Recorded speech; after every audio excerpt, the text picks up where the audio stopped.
In the Andromeda Galaxy, there's a jewel system. I'm talking about the Spole system. Zooming in, it is a loose binary of two K-type star systems. We will be looking at the larger. Spole A, short name Ra, is 84% the mass of the Sun and is 36.1% the luminosity of the Sun. Its surface temperature is about 4,975 Kelvin, so it is a bit redder than the Sun, so the ice albedo feedback effect is reduced. AB, Osiris, is 1.05 Earth masses but only 89% Earth's radius, because it has a much larger iron core, about 85% of its mass. It is a barren rock.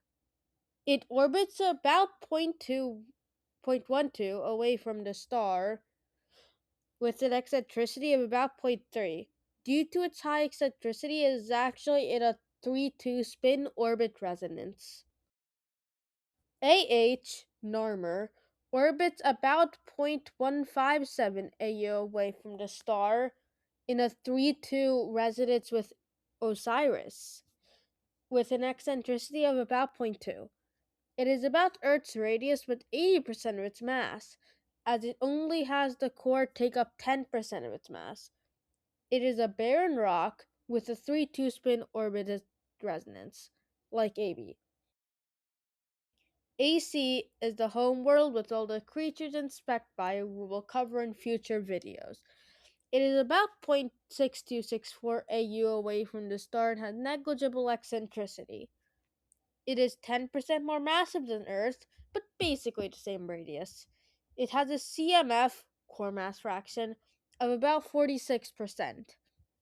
It also has a rotation period of about 17.94 hours. More will be covered later about this planet. This video is just an overview of the whole system. AC1 is a roughly Hygeia-sized rock that is mutually locked to AC. AC2 is a moon-sized moon. AD is a roughly Mars analog, but far larger. At about 70% of Earth's mass and 91% Earth's radius, it is mostly a grayish rock, but it does have some polar ice caps with dry ice. It has about 6% the pressure of Earth, of which 90% is carbon dioxide and 4% methane. The AE binary could be argued to be the most interesting objects in the system. AEA APEP is about 707 kilometers in radius and mostly rock, though it does have a thin layer of ice. AEB, Denwen, is about 629 kilometers in radius and about the same composition. It is thought that they formed from one body. They orbit around 3,012 kilometers from each other and have an eccentricity of about 0.002. While that might sound tiny, it is still enough at this small distance to get extreme 1 watt per meter squared and 3 watts per meter squared tidal heating, respectively. And so there's a small subsurface ocean and intense volcanism. With that volcanism comes a thin vapor and mostly water vapor. AF is the Jupiter analog of the system, though I threw in some oddities to make it more interesting. It is 240 times the mass of Earth and 10.4 times its radius. It completes a day every 61 Earth days and it has a 60-degree tilt, which can be explained by an early collision. AF1, Kebes NUF. This is kind of a Titan ripoff, but I digress. AF1 is 3.4 times the mass of the Moon and 1.8 times its radius.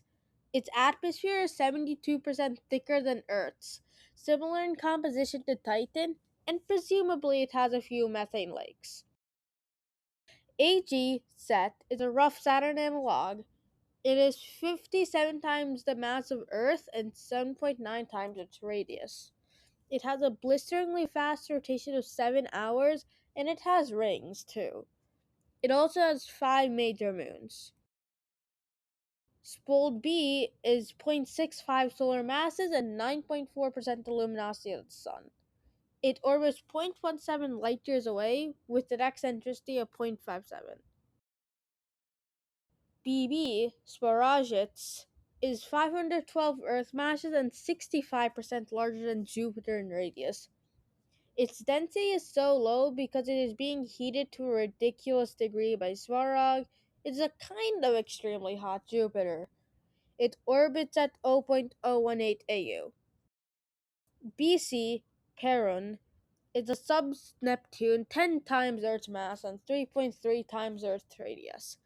It orbits at 0.44 AU within the habitable zone of Svarog, but because life is basically creative discretion, I decided not to have anything macroscopic here, and to not bore y'all, I won't be detailing microscopic life.